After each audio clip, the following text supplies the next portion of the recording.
Hello, welcome to my channel. I'm Dilly and I seriously considered not doing a chat on Tuesday for this week. I've been very melancholy and my mental health has been suffering the last week or so. It all started on about May the 18th when, as you will know if you looked at my allotment progress so far video, that a fire started in the forest near to where I live, actually a mile up the road. And it's one of the areas that I take the dogs for a walk when I've got dogs staying here. We now can't go into the forest at all around here. The roads are closed to it. You have to have reason to be able to go up there, i.e. if your house is up there. And then there was another fire that started on the other side of town on another part of the, that wasn't the forest, that was in a part of the SSI. That fortunately didn't come to much.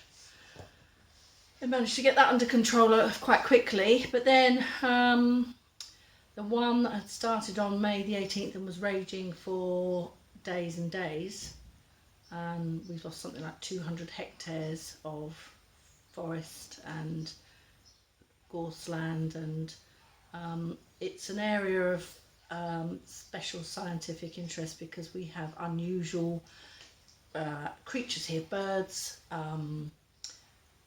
newts, toads, various other things that you don't get in very many other places, and they've lost a lot of their habitat. And what's happened, unfortunately, the fire is so hot that it goes underground and will travel along underground in the root system and things like that, and then pop up somewhere else. And so they're damping down in one area and then the fire starts somewhere else. And they thought they'd just got it under control with all the damping. I think it was like 2 weeks later, and then over the weekend there were sirens again, and it started up again a little bit. So they've been damping down there.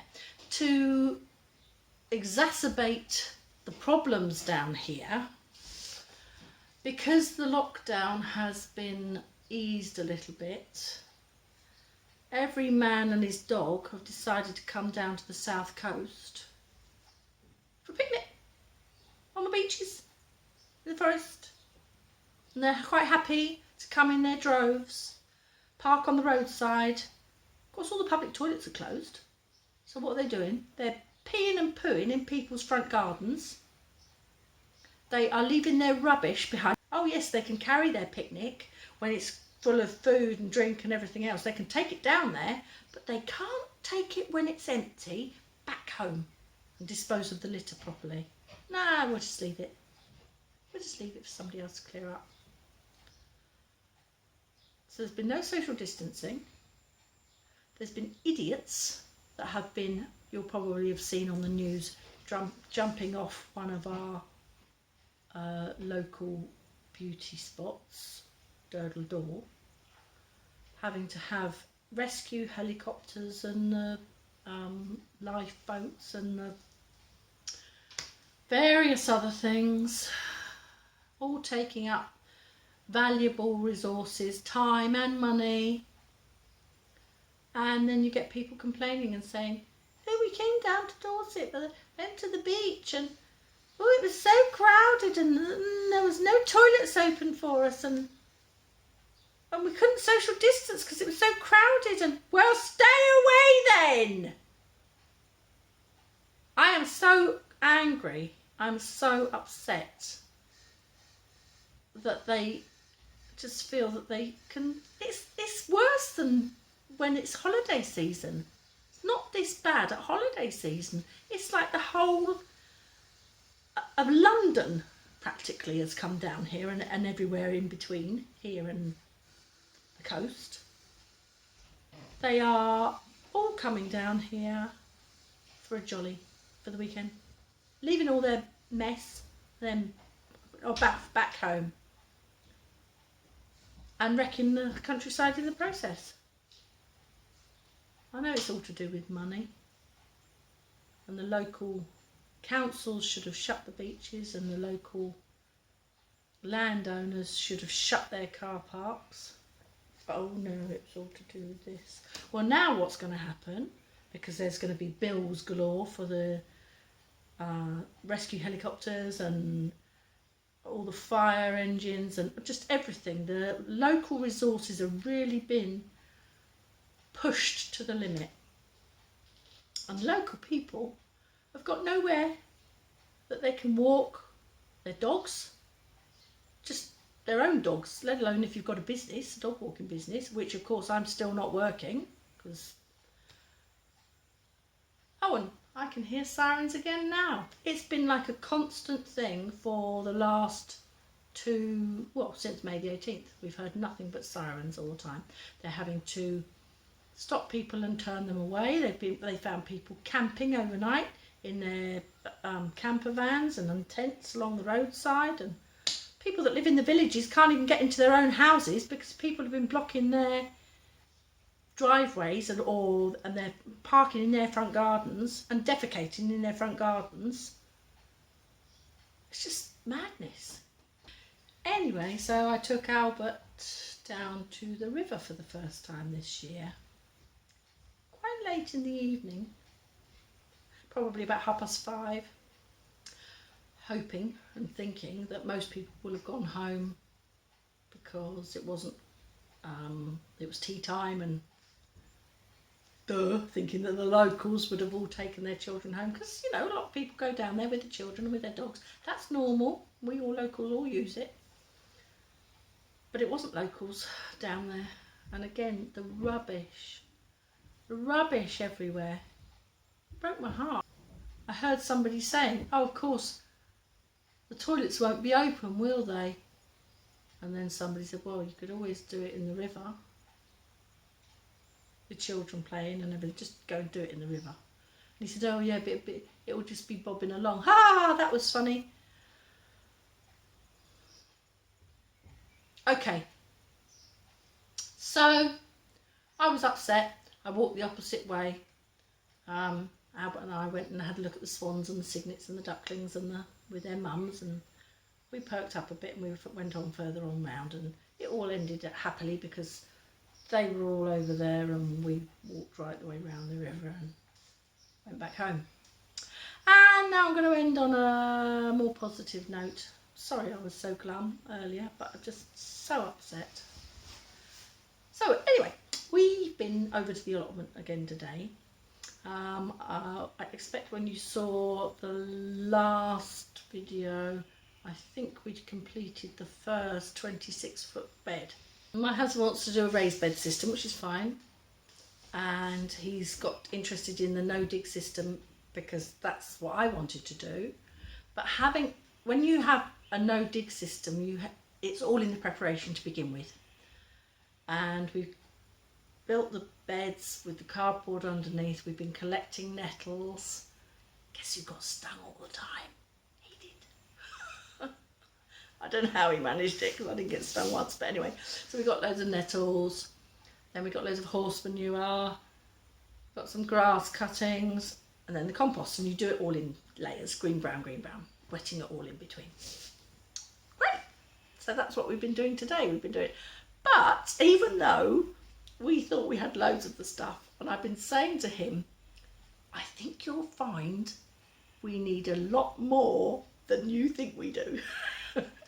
Because this is just one bed and we've got other beds to build, and we've actually only filled probably a quarter of it, maybe a quarter of it so far, and we've banked it up, put board up on one end.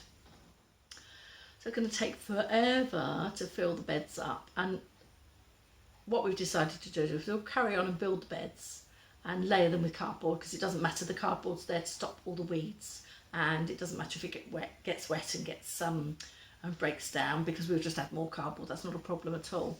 So we'll do all that and pull the cardboard on. We've got loads of access to lots of cardboard, not a problem. In the meantime, at the moment, while all the nettles are out, we've got to go a gathering and try and get as much nettle as we can, but there's no point in putting the nettles on until you're ready to put the other layers on. My husband's saying, oh yeah, but if we have the nettles too soon, they'll be too dry.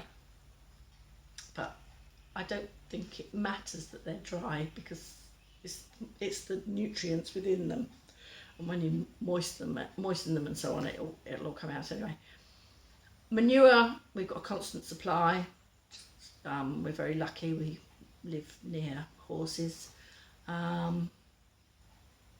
What's that next? Oh, grass cuttings. Of course, I've got no grass here, but again, we've got a field just over the way that regularly gets cut, and although they gather a lot of the grass clippings while they're mowing, we can go along behind and break up all that, so we've got access to all that. He's been buying the cheapest way that he can, buying compost, and we don't want topsoil, because we want good quality compost, because of course at the moment our compost bins they're only just starting, they're not even producing anything yet. So anyway, that's where we've been this afternoon, which is probably why I'm looking very red.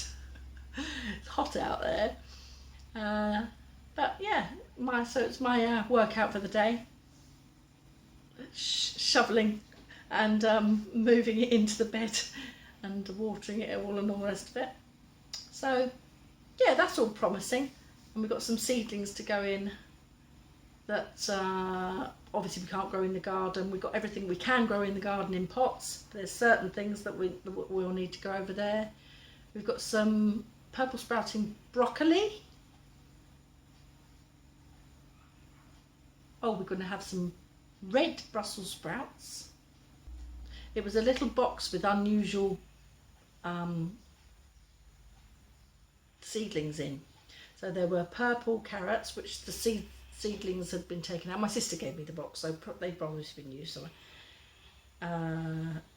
The red Brussels sprouts, the rainbow chard, yellow courgettes, and then purple sprouting broccoli. So that's what's going over there. Oh, and we've also got some samphire, but we'll have to grow that home here. It needs specialist treatment. You have to use sea salt water to water samphire. You don't actually have to go and get sea water. You buy sea salt from the shop and then mix it obviously with ordinary water, preferably rainwater, not chlorinated tap water, which is all very well, because normally we have a water butt here, and in fact Albert drinks a lot of the water from the water butt out of choice, because it's dry, everything's dry now.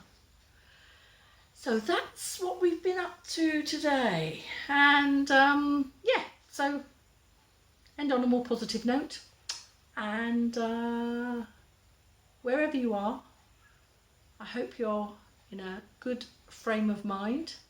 I hope your health is well, I hope it remains well, and just stay safe. So if you want to see any more videos, they won't all be as glum as this, I promise, just press the subscribe button below and you'll be notified when I release a video. Chats on Tuesdays and makes on Fridays. And so until next time, take care.